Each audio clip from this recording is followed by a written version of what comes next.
Hello, Pierce College students. So the question is how to find the announcements for a specific course.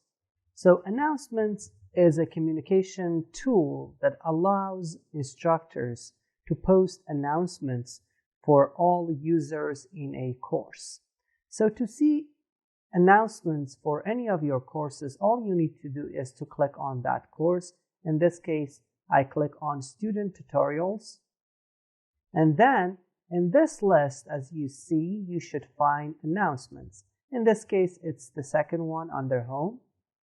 So I click on Announcements, and I see the list of announcements for this specific course.